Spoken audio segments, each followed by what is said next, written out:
Hello friends, welcome back to my channel. Story start करने से पहले आप लोग से रिक्वेस्ट है, अगर आपको स्टोरी पसंद आ रही है तो प्लीज़ चैनल को सब्सक्राइब कर लीजिएगा। ओके, अब हम स्टोरी की तरफ बढ़ते हैं। पिछले पार्ट में हमने देखा विंग के गुस्सा आने के बाद जंगछा उसे डांट लगाता है और दोनों भाई फाइट करना स्टार्ट कर देते हैं। गुस्सों में पड़ते हुए अब काफ़ी टाइम बीत चुके थे और विंग हर नाइट वांगजी से मिलने उसके रूम जाया करता था। ऐसा कम ही होता था कि वांगजी वेंग से मिलने आया करता था, क्योंकि जंगछा और जांग आनली का रूम वेंग के रूम के पास ही था। इसलिए वांगजी वेंग के रूम में मिलने को अवॉइड किया करता था और वेंग ही वांगजी को उसके रूम में विजिट किया करता था।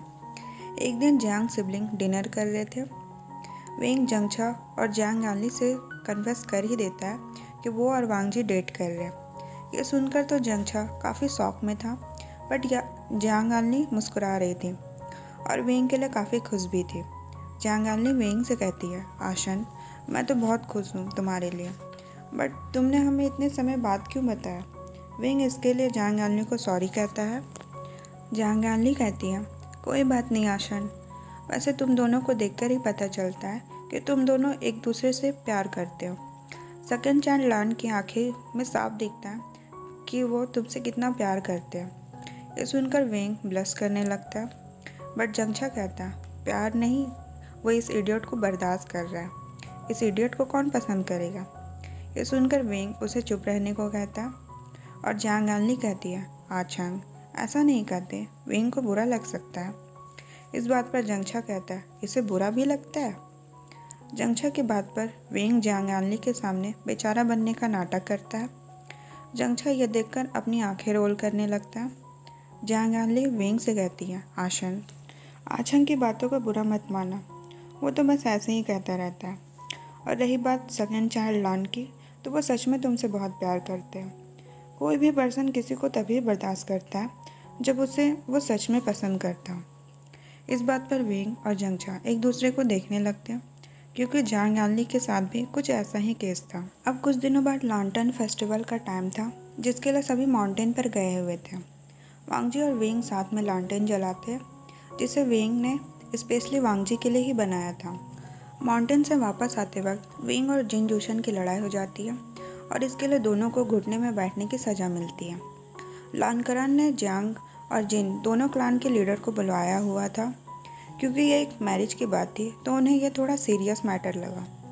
जिसके बाद जांग आनली और जिन जूशन की मंगनी तोड़ दी जाती है, जो उन्हें सही लग रहा था। जिन क्लान लीडर के जाने के बाद लानकरान और जियांग फैनमियांग वन क्लान के बढ़ते आतंक के बारे में बात करने लगे थे, और ये भी कि उन्हें जल्द ही नहीं रोका गया तो वेंस कितनी तबाही मचा सकते हैं, जिसके लिए उन्हें सारे क्लान से बात करने के बारे में सोच रहे थे। कुछ समय बाद जियांग्स अपने क्लान लौटने वाले थे। वेंग जाने से पहले वांगजी से मिलने के लिए गया हुआ था। वेंग और वांगजी गूसू के गार्डन में थे, जहाँ पर वेंग का गिफ्ट किया हुआ रैबिट वांगजी ने पकड़ा हुआ था। वेंग वांगजी के पास जाता है, उसे पीछे से हक करता है। वांगजी वेंग की तरफ मुड़ता है और उसे किस और हक करता है। वेंग कहता है, लंजा, मैं थोड़ी देर के लिए अपने घर के लिए निकलने वाला हूँ। वांगजी कहता है, मैं जानता हूँ। वेंग, कुछ समय बाद गूसू भी तुम्हारा घर होगा। इस बात पर वेंग कहता है, लंजा, मैं गूसू में नहीं रह पाऊँगा, यहाँ पर कितने सारे रूल्स हैं और यहाँ का खाना भी कितना बोरिंग है। तुम मेरे साथ युनमक क्यों नहीं चलते? हम वहाँ बहुत मस्ती कर सकते हैं। इस बात पर वांगजी कहता है, वेंग, मैं तुम्हें अच्छा खाना खिलाऊँगा और तुम्हें रूल्स भी मानने की कोई ज़रूरत नहीं है। ये सुनकर तो वेंग को यकीन ही नहीं हो रहा था कि वांगजी उसे रूल ना मानने को कह रहा था। वेंग वांगजी को हाँ बोल देता है। अब वेंग वांगजी से कहता है, लंजा, तुम मुझसे मिलने युनमक आओगे ना? युनमक में बहुत कुछ है जो मैं तुम्हें दिखाना चाहता हूँ और मैं ज़्यादा दिनों तक तुमसे दूर भी नहीं रह सकता। इस बात पर वांगजी वेंग को सिर्फ हाँ बोल देता है और वांगजी वेंग को एक डीप किस करता है। कुछ समय बाद चारों युनमक की तरफ निकल जाते हैं। अब कुछ समय बीत गए थे। वांगजी और वेंग काफ़ी टाइम से एक दूसरे से नहीं मिल पा रहे थे। वेंग और वांगजी खत के ज़रिए एक दूसरे से बातें किया करते थे। वांगजी अपने क्लैन वर्क की वजह से काफ़ी बिजी चल रहा था, इसलिए वांगजी वेंग से मिलने नहीं आ पा रहा था, बट वांगजी वेंग को काफ़ी मिस कर रहा था। दूसरी तरफ वेंग का भी कुछ इसी तरह का हाल था। कुछ समय बाद वांगजी का वेंग को लेटर आया हुआ था जिसे जंगछा रिसीव करता है। जंगछा वो लेटर ले जाकर वेंग को दे देता है और कहता है, तुम्हारे लिए लान क्लान से उस इडियट का लेटर आया हुआ है। इस बात पर वेंग कहता है, जंगछा रिस्पेक्ट से वांगजी का नाम लो, वो तुम्हारे बड़े भाई का फ्यूचर हस्बैंड होने वाला है। जंगछा वेंग से कहता है, जो तुम्हें पसंद करता वो तो एक इडियट ही होगा ना। जंगछा की बात पर वेंग उसे हाथ मार देता है और जंगछा और वेंग फाइट करना स्टार्ट कर देते हैं।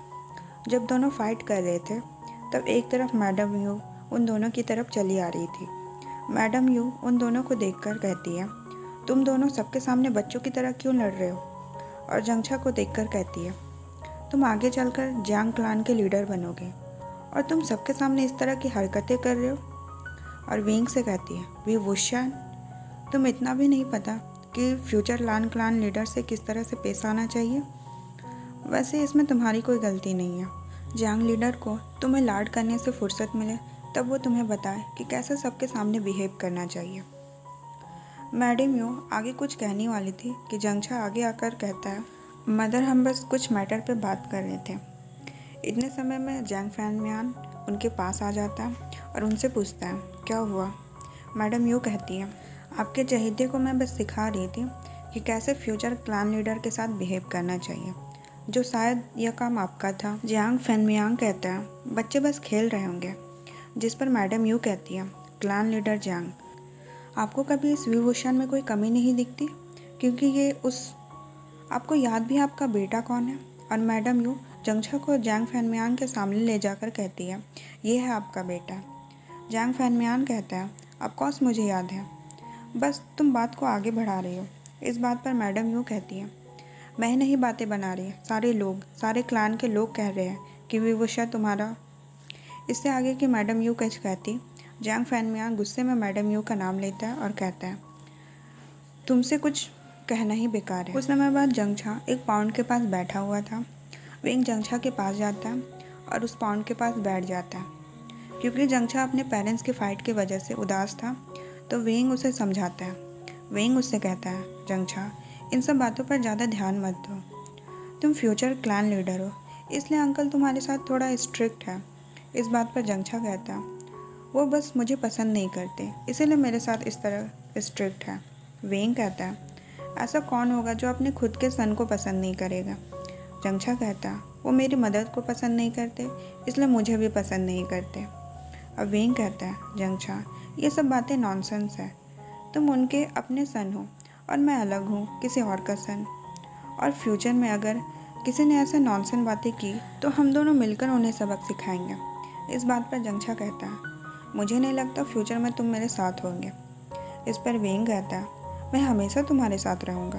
तो जंगछा कहता है, तो लांग वांगजी का क्या? वांगजी का नाम सुनकर फिर से वेंग वांगजी की बातें करना स्टार्ट कर देता है। वेंग ने जब से अपने सिबलिंग्स को वांगजी के बारे में बताया था तब से वह हर समय सिर्फ और सिर्फ वांगजी की ही बातें किया करता था। वांगजी ने जो लेटर भेजा था वेंग उस बारे में जंगछा से बताते हुए कहता है, लंजा ने मुझे मिलने के लिए बुलाया है। वांगजी ने वेंग को उसी रिवर के पास मिलने के लिए बुलाया हुआ था जिस रिवर के पास वांगजी वेंग को लेकर गया हुआ था। 1 वीक के बाद वेंग वांगजी से मिलने वाला था और इस पूरे वीक वेंग काफ़ी खुश था। 1 वीक के बाद वेंग वांगजी के उसी रिवर के पास वेट कर रहा था। कुछ समय बाद वांगजी उस रिवर के पास पहुंच जाता है। वेंग और वांगजी जैसे ही एक दूसरे को देखते हैं तुरंत ही एक दूसरे को टाइट हग कर लेते हैं। अब दोनों एक दूसरे से अलग होते हैं। वांगजी अपना दोनों हैंड वेंग की चिक्स पर रखता है और वेंग से कहता है, I miss you so much. और इसके बाद वांगजी वेंग को लॉन्ग और डीप किस करता है जिससे वेंग के लिए उसकी तरफ साफ दिख रही थी। उनके किस करते हुए काफ़ी समय हो गया था। अब दोनों एक दूसरे से अलग होते हैं। वेंग वांगजी से कहता है, लंजा क्या आज के लिए तुम मेरे साथ रुक सकते हो? वांगजी वेंग को हाँ कर देता है और दोनों हाथों में हाथ दिए मार्केट की तरफ जाने लगते हैं। मार्केट में चलते वक्त कई लोग वेंस के बारे में बात कर रहे थे कि उनका आतंक कितना बढ़ चुका है। अब वांगजी और वेंग उसी इन की तरफ आ जाते हैं जहाँ पिछली बार वांगजी वेंग को लेकर आया हुआ था। इनका ओनर उन्हें पहचान लेता है। वह उनसे कहता है, मास्टर आप यहाँ? वेंग कह देता है कि वो दोनों किसी हंट के लिए आए हैं। अब वांग जी उन दोनों के लिए फूड ऑर्डर करता है। जब दोनों टेबल के पास बैठे हुए थे तब उनके पास बैठे लोग भी वेंस के बारे में ही बात कर रहे थे। वो लोग कह रहे थे कि वेंस ने कितने कम टाइम में ही अपनी शक्ति को बढ़ा लिया। और दूसरा आदमी करता है, मैंने भी सुना है कि वेंस ने किसी काले जादू का सहारा लिया जिसकी मदद से वो लोगों को पपेट बना रहे। तो तीसरा कहता है, मैंने यह भी सुना है कि वेंस ने आजकल बड़े क्लान पर भी हमला करना स्टार्ट कर दिया। वे सारे लोग अपनी बातें ही कर रहे थे कि वेंग वांगजी से कहता है, लंजा तुम्हें क्या लगता है, क्या वेंस के पास सच में इन लोहा होगा? वांगजी कहता है, मुझे इसके बारे में कुछ ज़्यादा तो नहीं पता, बट ब्रदर आजकल काफ़ी सारे क्लान्स मीटिंग में जाया करते हैं जो कि मोस्टली वेंस की बढ़ती आतंक को रोकने के लिए ही होती है। वेंग कहता है, आजकल अंकल जांग भी काफ़ी बिजी रहने लगे हैं। जब अंकल जांग गुस्सो आए थे तब उन्होंने तुम्हारे अंकल से इसी बारे में भी बात की थी। वांगजी सिर्फ कह देता है। अब वांगजी वेंग से कहता है, वेंग तुम आराम करना चाहते हो या मार्केट देखना चाहते हो? अब वेंग नॉटी होते हुए वांगजी से कहता है, मैं बेड पर तुम्हारे साथ आराम करना चाहता हूँ। वेंग की इस बात पर वांगजी उसे सेमलेस कहता है और अपने आसपास देखने लगता है। क्योंकि सारे लोग खुद में ही बिजी थे तो किसी ने भी वेंग की बातें नहीं सुनी थी। वांगजी के एयर रेड होने लगी थी जिसे देखकर वेंग का मुस्कुराने लगता है। अब वेंग और वांगजी अपने रूम में आ जाते हैं। वांगजी बेड पर बैठा हुआ था। वेंग वांगजी के पास जाता है और उसकी गोद में जाकर बैठ जाता है। वांगजी भी अपना हैंड वेंग के कमर पर रख लेता है। वेंग वांगजी की एयर टच करते हुए उससे कहता है, लंजा तुम जब साय फील करते हो तो काफ़ी क्यूट लगते हो। वेंग इतना कहता है कि वांगजी एक्साइटेड हो जाता है।